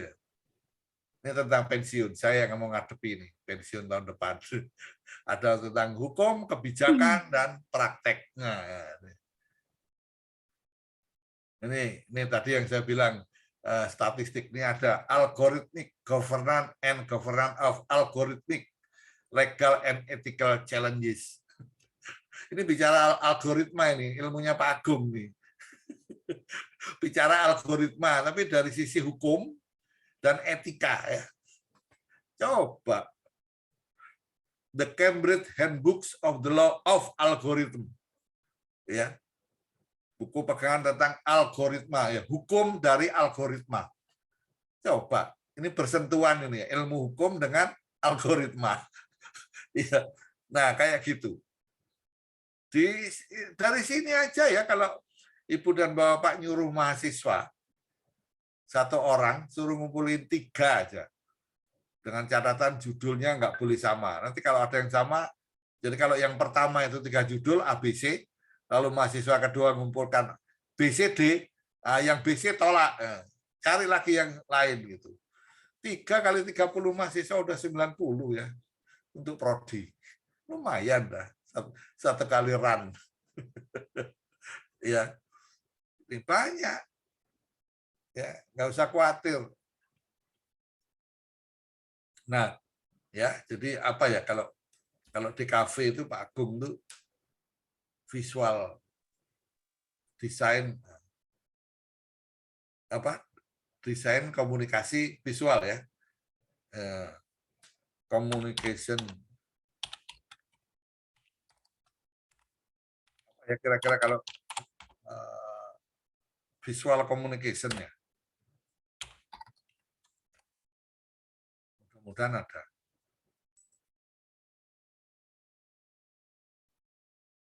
Wah ini beda ini. Nah ini mungkin ini Pak Agung, ada terbitan tahun 2020. Handbook of Visual Communication. Methods and Media. Ayo Pak, terbitan 2020. Oh, baru ini. Nah, mungkin kita di dekat-dekat kita nggak ada ini di toko. Ini ada lagi. Ethic and Design and Communication. Critical Perspective. Jadi ini etika di dalam merancang, mendesain. Ya. Ternyata ada etikanya, Pak. Nah, gimana kalau mau mendownload? Nah, ya, ini kan sebelah kanan ini ada angka 1, angka 2, angka 3. Klik aja ini angka 1 ini. Ya, diklik angka 1. Nah ini Pak, kalau ini Pak Agung klik get ya, langsung dapat. Iya, ya lagi muter nih ya. Ini tinggal dikumpulkan aja di foldernya, folder e-book misalnya. Ya. Ini agak lama karena ini apa? Situs ini kan situs yang terkenal ya. Pengaksesnya. Ini Pak. Banyak pengunjungnya. Ukuran filenya 200 mega loh Pak. Berarti besar. Jadi kalau nggak tebal, penuh dengan gambar. Iya. Wah, coba ini ya, saya download ya. Ini saya punya sudah my e-booknya, save. Berapa lama coba Pak? Butuh waktu 8 menit Pak di rumah saya. Pakai apa namanya? IndiHome. Jadi coba bayangin kalau kita harus beli berapa ratus dolar ini. Ya. Kalau $500 aja 7,5 juta. Iya. Kalau tuku buku kan 7,5 juta nanti aku marah Pak. Gratis. Ya tuku buku 7,5 juta. Mbok gitu kok nglambine anake oleh piro. Iya toh Pak. Iya. Bayar SPP, Prof. Kenapa? Bayar SPP. Lah iya, bayar SPP anake. Ini Pak Abi, saya mau melanjutkan Bu Lila tadi Pak Abi, seputar kuesioner Nah, saya beberapa kali ini, apakah benar cara ini saya membuat kuesioner di Google Form Pak Abi? Nah, kemudian contoh ini. Penggunaan kalau secara umum itu siamik atau siakat akademik gitu ya. Nah ini saya mensurvei seluruh mahasiswa dan dosen ini. Ini ada kira-kira ada 30 pertanyaan. Nah, apakah jawabannya itu dibuat seragam ya? Nah, salah satu jawabannya seperti ini. Karena ini sangat memudahkan untuk nanti scoringnya. Sangat misalnya jawabannya seperti ini. Sangat minat, ragu-ragu, tidak minat, sangat tidak minat. Apakah jawaban itu 30 itu seragam seperti itu atau bisa beda-beda. Karena ini kalau seragam ini memudahkan untuk scoringnya itu. Apakah bagaimana Pak Abi ini? Ya boleh-boleh aja, tidak jadi soal. Kalau enggak, berikan skor dari 1 sampai 10. Kan sama aja toh. Jadi si responden isinya angka. Dari 0 sampai 10. Nanti dia akan mengisi, di situ disiapkan bulatan-bulatan itu, Pak. Lalu dia ngeklik. Karena kalau sangat puas, dengan puas itu kadang-kadang kan gini loh, yang dihindari itu jangan sampai banyak orang menjawab cukup ya. Cukup itu repot ya. Cukupnya orang Jawa itu kan semuanya cukup, Pak. Iya, tak terus. Sampun cekap. Seneng enggak seneng dia ngomongnya sampun cekap gitu, say gitu. Kan repot. Tapi kalau dia disuruh menilai ini kegiatan ini, kalau Anda menilai dari angka 0 sampai 10, misalnya dia bilang 7, 5, ngerata-ratanya gampang langsung. Baru nanti Pak Agung membuat pembagian pengelompokan. Skala 0 sampai 10 mau dikelompokkan berapa? 5, 4, 6. Baru kan, oh ternyata rata-rata itu 6, sekian. 6, sekian tergolong sangat puas bisa atau memuaskan. Jadi kan bisa begitu, bisa dibalik. Saya lebih suka yang tadi ya, kita kasih rentangan 1 sampai 5, 0 sampai 5. Terus tidak boleh memilih 3. 3 itu ragu-ragu, Pak. Jadi pilihannya 1, 2, 4, 5. Nanti orang itu cenderungnya milih itu 3. Ongkos selamat. Berarti 3-nya dihilangkan atau seperti apa, Pak? Hilangkan. Jadi boleh Pak Agung dari 0 sampai 10. Yang di tengah-tengah itu berapa? 5 atau 6. Itu dihilangkan. Menyiasati itu ya. Iya. Netralnya. Isi di tengah-tengah. Iya. Jadi selama ini kita kan kalau dengan model jawaban ini sangat minat dari 30 seragam 50 pertanyaan pun itu sangat mudah. Dengan nanti kan di Google Form itu kan outputnya Excel ini. Nah, kita buat logika if gitu sudah muncul nanti skornya. Nah, biasanya saya kalau scoring ini selalu menggunakan itu. Nggak kepikiran juga ya. Kalau kita berikan skor angka ya. Apa ada ya, Pak ya? Ya sama aja. Kan sama aja. Betul. Cuma kan langsung. Nanti dapat rata-ratanya kan angka sudah. Tapi apa ada yang coba nanti saya lihat nanti. Kira-kira apa? Tapi nggak ada kayaknya, Pak. Ada, Pak. Pilih centang itu. Nah, non sewu ini nanti kan ada pilihan 1, 2, 3, 4. Ya. Nah, centangnya kemudian dikasih bukan angka. ini. Dikasih angka 0, 1, 2, 3, 4, 5 misalnya. Atau 0, 1, 2, 4, 5. Mahasiswa tinggal iya betul lah. Walaupun pilihan option itu pun kan juga bisa sebenarnya. Jawabannya bukan jawaban ya. Iya kan. Walah, kok nggak kepikiran ya. Kan di Google Form itu kan apa pilihan jawabannya banyak itu. Ada pilihan centang, jawaban singkat, kemudian pilihan berganda. Oh banyak itu. Iya. Kita nggak kepikiran ya kok beri angka. Kok selalu jawabannya sangat, minat, ragu-ragu, tidak minat, sangat tidak minat, itu aja ya. Kok teks itu loh jawabannya. Iya ya, angka mestinya ya. Kan lu enak angka dulu Pak, baru nanti bikin kelompok. Jadi simple kan? Iya. Kalau pakai sangat minat ini Pak Agung kan masih harus memberi scoring nanti, men-skor. Kan? Iya. Padahal 1000 itu. Aduh. 1000. Ya. Pakai if itu memang cepat bisa. Cuma kalau seragam jawabannya enggak apa-apa. Kadang-kadang ada yang tidak seragam ini. Waduh. Kalau iya betul Pak. Segala sesuatu itu kan ada plus minusnya Pak Agung. Iya kan? Ada plus minus yang enggak ada yang sempurna itu. Yang sempurna cuma 1 itu, yang lainnya tetap aja. Oh, berarti gini Pak Abi ya, kalau kita buat skornya angka tuh 1 misalnya sangat minat, nanti di atas nih beri keterangan. Sangat minat itu skornya 1, minat skornya 2, terus tidak minat skornya 4, terus sangat tidak minat 5. Gitu ya. Kira-kira seperti itu ya berarti. Kasih keterangan aja. Ya.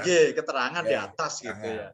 Jadi pilihan berarti nanti apakah Anda sangat bermanfaat siakat di Umaha itu, tinggal skor 1, 2, 4, 5. Oh, ya. Orang itu Pak Agung, kalau disuruh mengekspresikan sangat minat, itu sulit. Tapi ketika dia menilai, ini nilainya 10 itu dalam bayangan dia bener kabeh itu. Loh iya toh, kalau dia dapat kuis nilainya 100, bayang oke mesti bener kabeh, nggak mungkin enggak. Iya kan? Kalau 1 itu akeh salahin mesti. Nah, kayak gitu loh. Jadi lebih mudah dia pakai angka daripada sangat minat. Repot loh, agak minat dengan minat gitu. Bedanya nih. Kan susah itu ya. Ya agak manis dengan manis, tiap orang beda-beda. Tapi kalau persepsi angka, ya kalau persepsi angka dia lebih mudah mengekspresikan. Memahaminya. Jadi sangat minatnya itu berarti bernilai besar Pak ya. Besar. Sangat minat itu 4, kemudian minat itu 3, tidak minat itu 2, sangat tidak minat 1 berarti nggih. Tapi hati-hati loh. Bisa terjadi kebalikannya loh. Bisa tidak selalu yang sangat minat itu nilainya 10. Bisa terjadi satu kejadian sangat minat itu justru nilainya 1. Misalnya, senangkah atau berminatkah Anda jika SPP-nya dinaikkan? Sangat minat itu 0 nilainya. Kalau dia milih sangat minat itu 10, wah SPP mundak. Akhirnya dia menulis tidak minat kan gitu Pak. Jadi kan itu kondisional ya, meletakkan. Iya, betul. Biar nggak monoton jawaban dari. Iya, biar nggak monoton dan jawaban dari responden. Itu juga untuk mengurangi kemungkinan mahasiswa itu guessing ya, asal nyonteng tanpa membaca pertanyaan. Di balik begitu bisa terjadi. Betul. Iya. Enak kalau pakai Google Form tuh. Sekarang ujian langsung sekarang dapat nilai. Langsung dapat analisisnya. Grafiknya sekalian. Betul. Ya. Jadi tadi ya kuesioner, tapi harusnya diuji dulu Pak Agung. Reliabilitas kuesioner. Ada metodenya ya. Metode Cronbach tadi. Saya nggak hafal ya pelaksanaannya. Itu bisa dinilai, oh ternyata ini keandalannya cuma 80%. Berarti ada pertanyaan yang harus di-drop. Ini Pak Abi, kalau saya mau bertanya gitu ya, kira-kira ini pasti teman-teman dokter ini ya. Nah, kalau sekelas pasca ini belum memahami itu ya, nggak ada ilmunya ya itu untuk reliabilitas itu. Nggak harus dokter Pak. Itu teman-teman ilmu sosial udah biasa. Ilmu sosial. Kalau kita yang non sosial nggak biasa begitu. Iya. Ya. Karena kalau ilmu sosial kuesionernya salah, kesimpulannya salah. Oh iya sosial ya. Sosial Pak. Ekonomi itu ada berarti. Sosial politik, agribisnis itu biasa bikin kuesioner. Ilmunya ada Pak, mata kuliahnya ada. Ya bagian dari metodologi riset sosial namanya. Ya. Ada. Saya cuma nggak hafal aja rumus-rumusnya ya. Karena tidak saya pakai setiap hari ya, tidak saya pakai setiap saat. Tadi kita bisa searching di Google. Ada Pak, banyak contoh ya. Banyak contoh. Kalau kurang jelas dengan tulisan, dengarkan di YouTube. Dengarkan di YouTube. Wah, udah. Ya ada. Mau yang model kayak apa? Orang saya mau beli handphone itu saya dengerin dulu di YouTube, Pak. Iya, misalnya handphone yang layar lengkung terbaik tahun 2021. Cari di YouTube. Ada yang mengulas. Nah, yang seneng Vivo, dia ngomong Vivo terbaik. Yang seneng harga yang mahal, dia pasti ngomong Samsung. Itu. Ada juga yang kiri-hure, Pak, namanya, Pak. Kiri-hure. Ya, jadi dia itu spesialis, Pak. Di YouTube itu spesialis yang harganya yang merakyat. Nah, dia nanti akan mengulas yang terbaik untuk kelas 2 juta, layar lengkung ini. Nah, Pak. Jadi saya tinggal iki sing paling apik iki rekone masuk akal iki. Ya. Baru beli ke toko. Ada informasi sudah. Sudah lengkap. Ya. Jadi ya termasuk perkuliahan. Kadang-kadang kita kan nggak tahu ya yang dilakukan orang lain mungkin jauh lebih baik ya dengan cara penyampaian kita, nggak ada salahnya kan. Siapkan aja linknya, mahasiswa belajar mandiri. Toh sama aja kita yang memberi ceramah dengan orang lain yang memberi ceramah, dia kan juga nonton. Nonton YouTube. Ya. Kalau Pak Agung sempat jadi YouTuber aja, Pak. Untuk bidang Bapak. Iya. Wah, nanti iklan mengalir, Pak. Waduh. Nggak ada apa itu? Loh, kan nggak harus Pak Agung. Nggak ada tes, Pak Agung, mahasiswa yang diminta. Oh iya, betul. Iya. Sekarang Pak apa yang nggak bisa di YouTube kan? Betul. Masa dosen iso kalah karo Atta Halilintar ya. Penghasilannya miliaran ya, Pak. Iya. Kita nganti dayek semiliar aja nggak melakukan. Nggak mungkin. Lah iya. Kecuali jadi kembali ke soal kuesioner tadi ya, ada ilmunya, ada reliabilitasnya, lalu di dalam melakukan analisis itu juga metodenya macam-macam, Pak. Ada chi-kuadrat, ada. Jadi kalau kita punya yang diharapkan sama yang tidak diharapkan, chi-kuadrat banyak, Pak, di ilmu-ilmu sosial tuh. Jadi atau misalnya Pak Abi, kalau saya bawa ke Excel gitu, grafiknya Excel apakah tidak memenuhi syarat itu? Kuesioner yang sudah saya dapat itu saya buat grafik Excel aja lah. Seperti itu ya? Enggak apa-apa, Pak. Cuman kan tidak teruji itu. Bapak cuman memvisualisasikan pakai Excel grafiknya. Tapi kan tidak diuji keandalannya ya. Keandalannya, reliabilitasnya ya. Jadi kalau pisau gitu ya di foto iya, tapi apa keandalannya itu kalau misalnya dia untuk ngiris sayur oke. Begitu dipakai ngiris daging ketul dia. Nah, seperti itu. Jadi kan kita harus tahu ini pisau untuk sayur, pisau untuk kertas, sama pisau untuk daging. Ya. Kan beda itu, pisaunya jagal. Landep sekali tuh. Gitu ya. Langsung terbuka itu. Nah, perutnya hewan tuh. Coba pakai pisau biasa. Nggak suwe lah. Itu Pak kira kinten-kinten Pak untuk reliabilitas. Nggih, Tapi matur nuwun. Nggih, kuntur sami. Jadi monggo aja Pak. Bu Lila juga begitu. Kalau mau bangun ya. Banyak ya di ilmu kesehatan itu yang bisa diteliti dari aspek yang sosial tadi. Misalnya pelayanan kesehatan. Tingkat kepuasan masyarakat terhadap pelayanan kesehatan di Kabupaten Sidoarjo. Itu kan pakai kuesioner pertanyaannya. Ya. Oh, nanti kalau ada hasilnya gini-gini, sampaikanlah waktu ada rapat koordinasi Pak Rektor misalnya dengan Pak Bupati, itu kasih presentasinya. Wah, ini perlu ada perbaikan Pak Bupati dari sektor kesehatan. Nah, ini hasil penelitian dosen-dosen UMAHA. Yang terkenal kan UMAHA nanti. Ya. Kabupaten Sidoarjo, kerahkan 10 mahasiswa. Iya kan? Kerahkan 10 sampai 15 mahasiswa. Di kecamatan ini, di desa ini, lalu dikumpulin jadi satu kabupaten. Ya, terus itu satu ya. Yang kedua bisa aja, ini Mas Koirul selaku Ketua LPPM membuat buku monografi desa misalnya.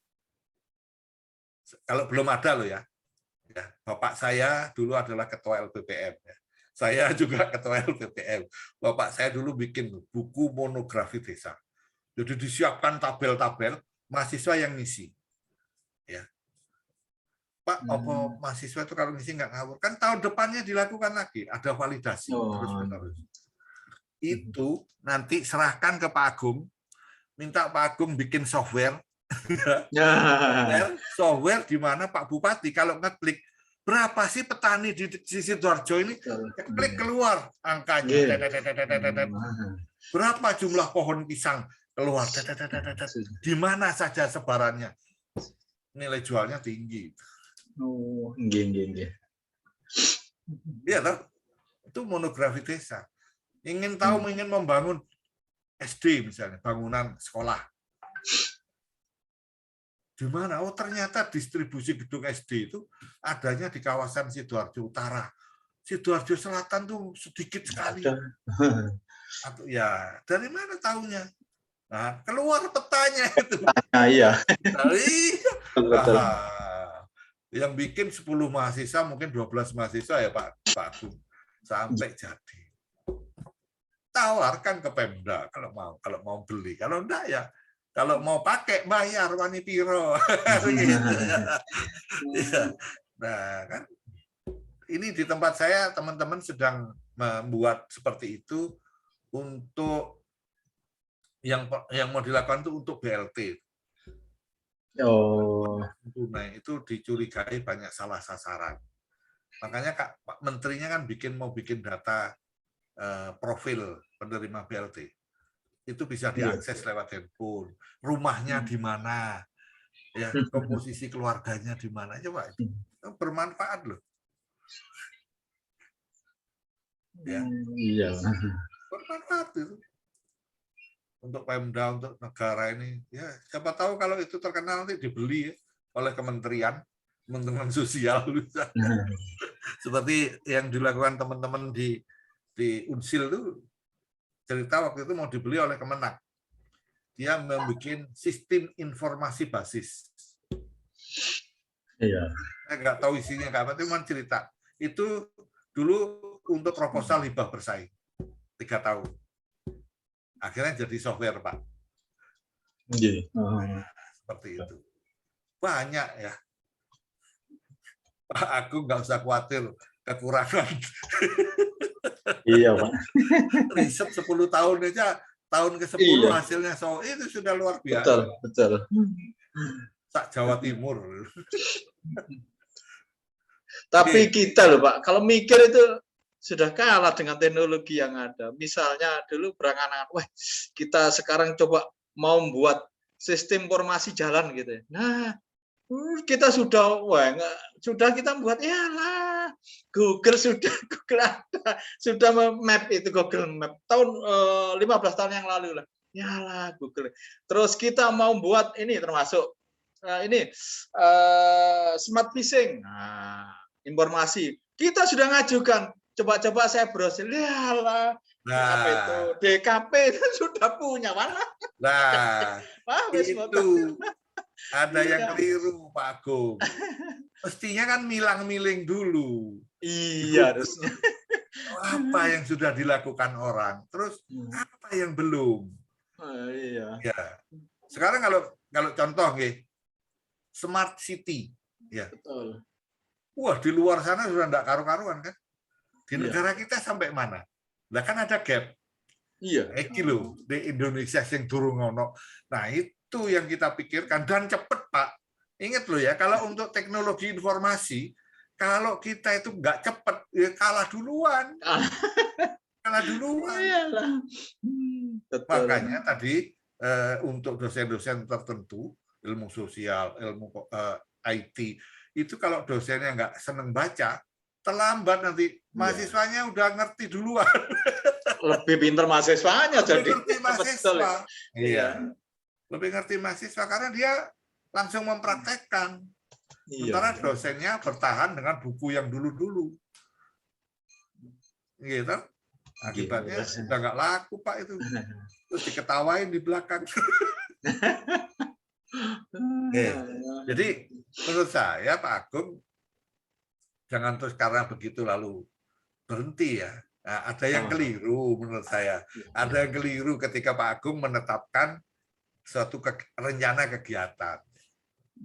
Kalau soal Google Map Pak, itu semenjak Perang Dunia Kedua Pak sudah dikumpulkan oleh tentara Angkatan Darat Amerika.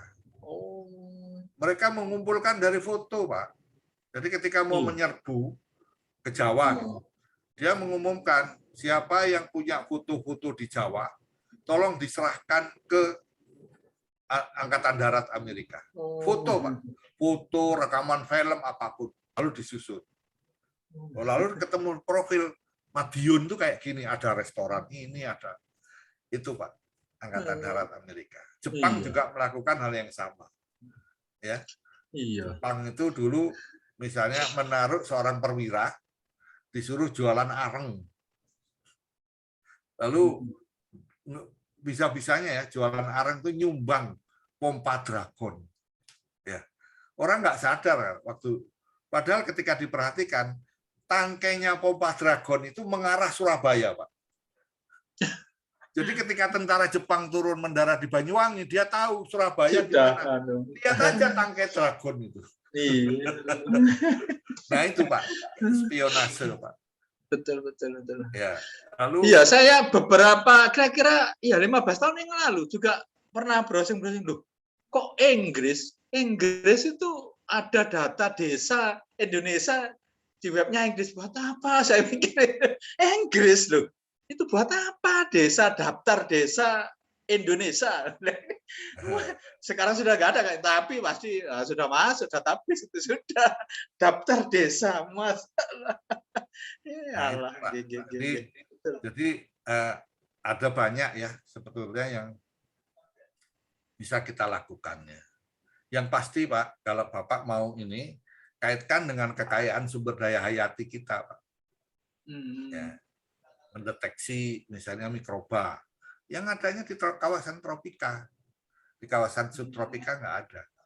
Otomatis mereka kan harus belajar ke sini, harus belajar ke Indonesia, di negaranya nggak ada. Ya, atau bikin robot yang bisa gamelan Pak. Teman saya udah bikin di ITB. Iya, sudah ada. Iya.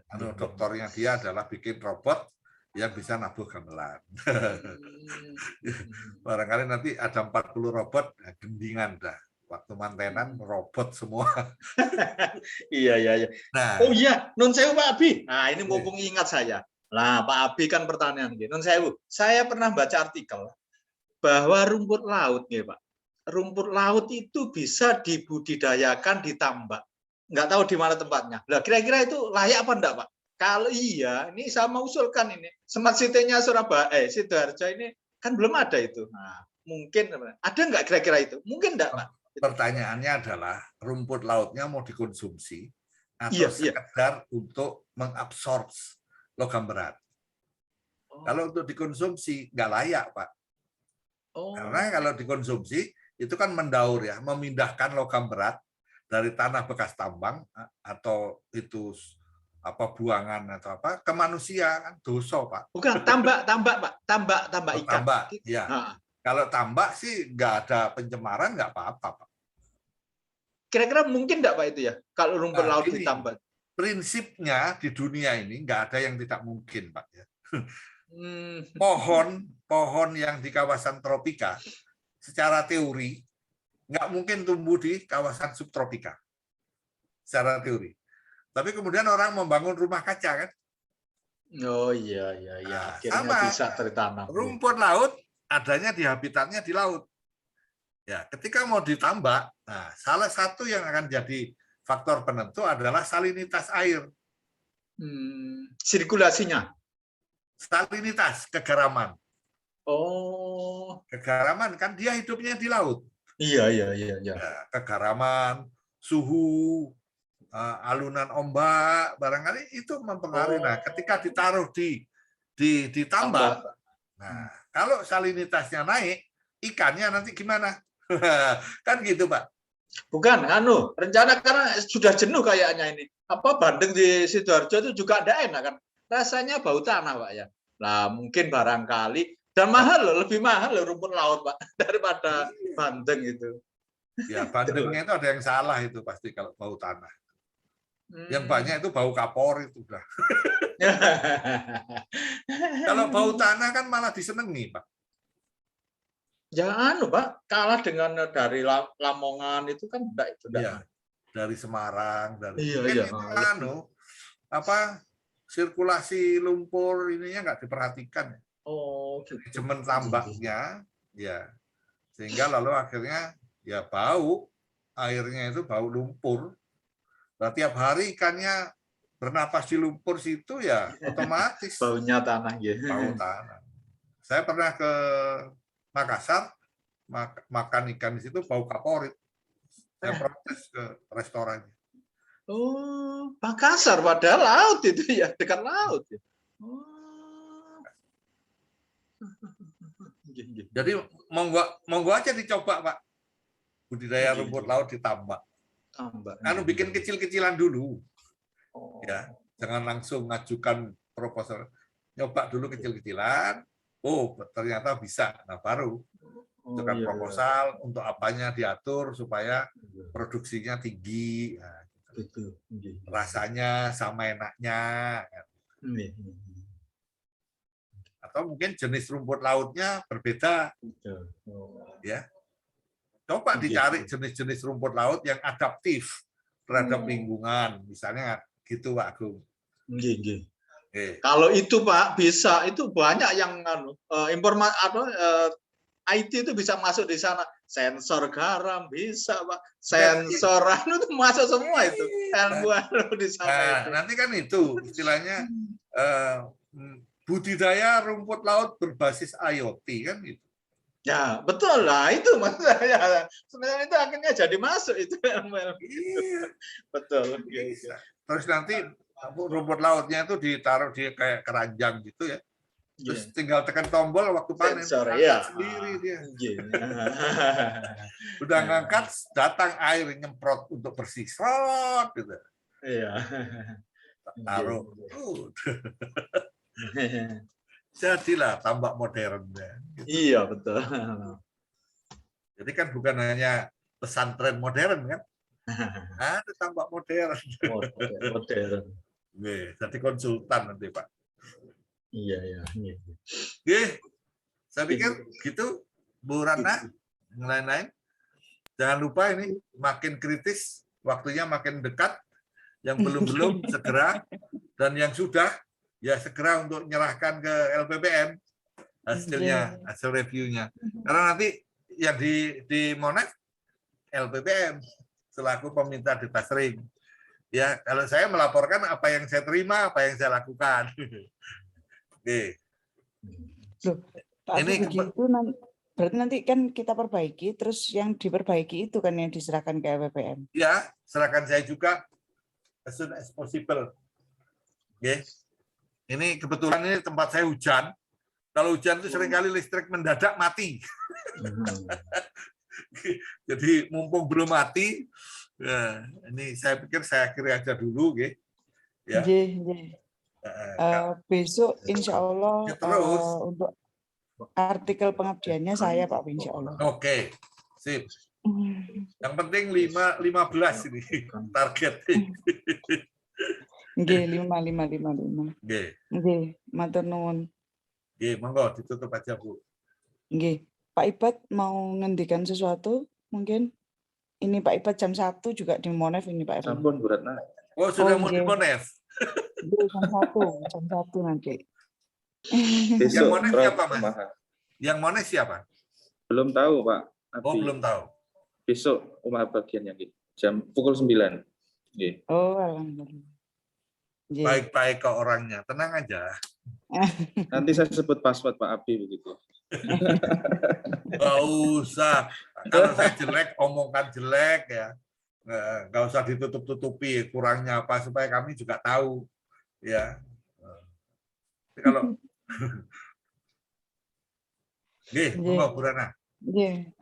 Terima kasih Bapak Ibu peserta data sharing dan Pak Abi atas ilmunya. Kita akhiri kegiatan hari ini dengan bacaan hamdalah alhamdulillahirabbil alamin. Semoga kita semua selalu sehat, sukses dan lancar untuk semua urusannya. Amin. Baik itu monef ataupun apapun urusan kita semua. Kami akhiri, wabillahi taufiq wal hidayah. Wassalamualaikum warahmatullahi wabarakatuh.